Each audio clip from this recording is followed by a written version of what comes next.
Hello viewers, আসসালামু আলাইকুম। সকলকে all job news and education চ্যানেলে স্বাগত জানাই। চলে আসলাম নতুন একটি ভিডিও নিয়ে। ভিডিও শুরুর প্রথমে বলে রাখি, যারা আমার চ্যানেলে নতুন দয়া করে আমার চ্যানেলটি সাবস্ক্রাইব করে দিতে ভুলবেন না। যারা ইতিমধ্যে দিয়েছেন তাদেরকে জানাই অসংখ্য ধন্যবাদ। তো আজকে কিন্তু ১৯তম শিক্ষক নিবন্ধন আপডেট নিয়ে চলে এসেছি। তো আপনারা অনেকেই জানতে চেয়েছিলেন যে ১৯তম শিক্ষক নিবন্ধন সার্কুলার কি এপ্রিল মাসে আদৌ হবে কিনা।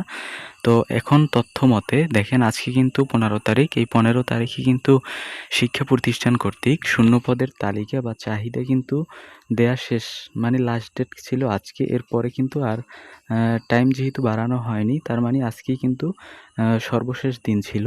তো এখন বলা যায় যে যেহেতু এখনও ২০ তারিখ হতে ৫ দিন হাতে সময় আছে। তো এনটিআরসিএ কর্তৃপক্ষ চাইলে কিন্তু এই ৫ দিনের ভিতর চাইলে আপনার সার্কুলারটি প্রকাশ করতে পারে। তো এর চেয়ে যদি সময় বেশি লাগে, সর্বোচ্চ আপনার এই মাসের শেষ সপ্তাহে যেতে পারে। তো এর বেশি হয়তোবা যাবার চান্স নেই।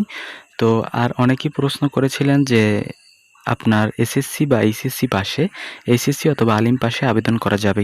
এখন পর্যন্ত পাওয়া তথ্য মতে আবেদন করা যাবে, মানে আগের যেভাবে আপনারা আবেদন করেছিলেন ঠিক সেইভাবেই হয়তোবা সার্কুলারটি প্রকাশিত হতে পারে।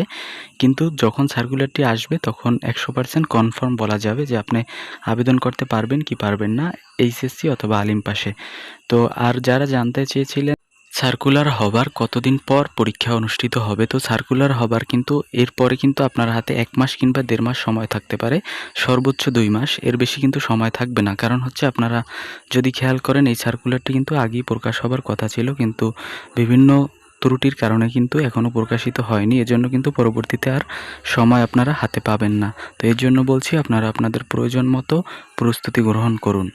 আর যারা জানতে চেয়েছিলেন যে এখন পর্যন্ত শূন্যপদের সংখ্যা কত আসলে, তো এটা হচ্ছে যা সার্কুলার প্রকাশ হবার পরে 100% বলা যাবে। এখন পর্যন্ত জানা মতে আপনার ৬০ থেকে ৭০ হাজার শূন্যপদ আছে, এর বেশি হতে পারে, কারণ হচ্ছে ৮৫,০০০ও হতে পারে।